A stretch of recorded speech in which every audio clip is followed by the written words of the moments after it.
ஓம் சாந்தி. B.K. Suresh அவர்கள், mount Abu. நாம் பூர்வஜாவோம், வள்ளலின் குழந்தைகள், வள்ளலாவோம். நினைவு செய்யுங்கள், கோவிலில் பூஜிக்கக்கூடிய அதே மூர்த்திதான் நான்.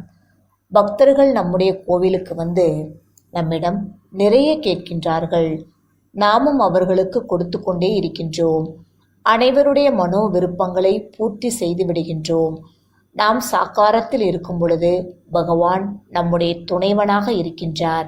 அப்பொழுது நமக்கு அனைத்தையும் கொடுத்து நம்முடைய பையினை நிறைத்து கொண்டிருக்கின்றார். எனவே நாம் வள்ளலாக ஆகிவிடுவோம். நம்மிடம் ஒன்றுமில்லாத பொழுது கொடுத்தார். இப்பொழுது நாம் நிறைந்தவர் ஆகிவிட்டோம்.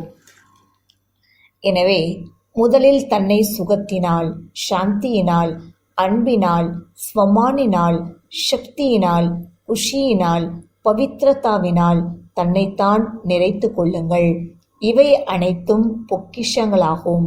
பிறகு அனைவருக்கும் கொடுத்து கொண்டே இருங்கள். நாம் அன்பு கொடுக்க வேண்டும், சகயோகம் கொடுக்க வேண்டும், மேலும் மரியாதை கொடுக்க வேண்டும். நாம் கொடுக்க வேண்டியது குஷி, அன்பு, சுகம் மற்றும் சாந்தி ஆகும். நம்மிடம் யார் வந்தாலும் மகிழ்ச்சி அடைந்துதான் செல்ல வேண்டும். சுமையோடு வந்தால் லேசாகி செல்ல வேண்டும். துக்கத்தோடு வந்தால் சுகமாகி செல்ல வேண்டும். தடையோடு வந்தால் தடைகள் நீங்கி செல்ல வேண்டும். நாம் கொடுக்க வேண்டும். நாம் கொடுக்கக்கூடிய நேரம் வேகமாக வந்து கொண்டிருக்கிறது. உலகில் இருக்கக்கூடிய ஆத்மாக்கள் முற்றிலும் காலியாகி கொண்டிருக்கும் பொழுது, மனம் அசாந்தியாகி கொண்டிருக்கும் பொழுது, அவர்களுக்கு ஏக்கத்தோடு மற்றவர்களை பார்த்து கொண்டிருக்கிறார்கள். ஆனால் யாரிடமிருந்தும் அவர்களுக்கு ஒன்றும் கிடைப்பதில்லை. தேவ குலத்தை சேர்ந்த மகான் ஆத்மாக்கள் கூட இப்பொழுது காலியாகி மீண்டும் நம்மிடம் வந்து கொண்டிருக்கிறார்கள். எனவே இப்பொழுது தன்னுடைய பண்டாராவை நிறைத்து வைத்துக் கொள்ளுங்கள். அப்பொழுதுதான் நாம் அனைவருக்கும் கொடுக்க முடியும்.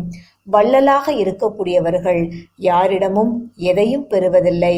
வள்ளலாக இருக்கக்கூடியவர்களுடைய பாவனையிலும் விருப்பத்திலும் சூக்ஷ்ம ரூபத்திலும் கூட பெற வேண்டும் என்ற எண்ணம் இருக்காது.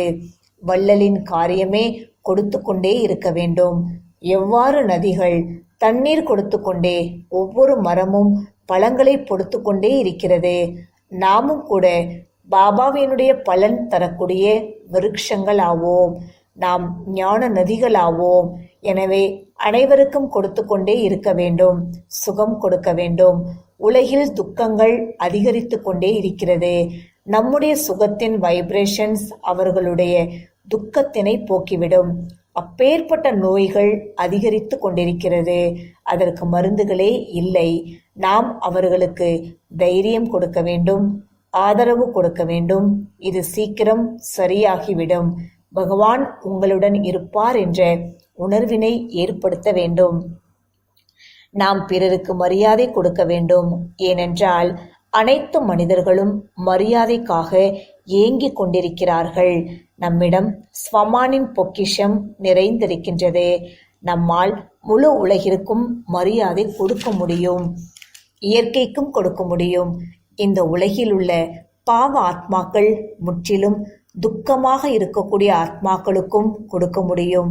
கொடுப்பதே நம்முடைய கடமையாகும். நாம் அன்பு கொடுக்க வேண்டும். அநேக ஆத்மாக்கள் அன்பிற்காக ஏங்கக்கூடியவர்களாக இருக்கின்றார்கள். உண்மையான அன்பு எங்குமே கிடைப்பதில்லை. சுயநலமும் வெறுப்பும் பொறாமையும் தான் கிடைத்து கொண்டிருக்கிறது. எனவே அன்பின் பற்றாக்குறை ஏற்பட்டுள்ளது. அன்பின் குறையானது அநேகருடைய வாழ்க்கையை சுகமாக இருக்க விடுவதில்லை. குழந்தைக்கு தாய் தந்தையிடமிருந்து அன்பு கிடைப்பதில்லை. தாய் தந்தை தங்களுக்குள் சண்டையிட்டு கொண்டிருந்தால் எங்கிருந்து குழந்தைக்கு அன்பு கிடைக்கும்?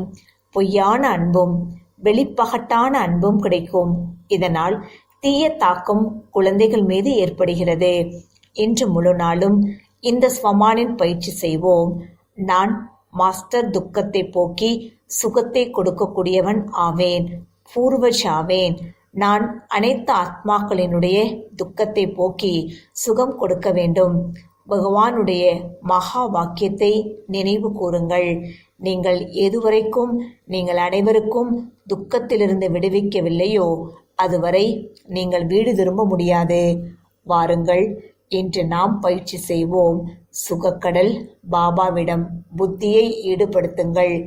என்னிடம் சுகத்தினுடைய வைப்ரேஷன்ஸ் வந்து கொண்டே இருக்கின்றது என்பதை உணருங்கள். நான் மாஸ்டர் துக்கத்தை நீக்கி சுகம் கொடுக்கக்கூடியவன். இந்த வைப்ரேஷன்ஸ் முழு உலகிற்கும் பரவிக்கொண்டே இருக்கிறது. அனைத்து தர்மத்தைச் சேர்ந்த ஆத்மாக்களும் சுகமாக ஆகிக்கொண்டே இருக்கின்றார்கள் என்ற சங்கல்பம் செய்யுங்கள். ஓம் சாந்தி.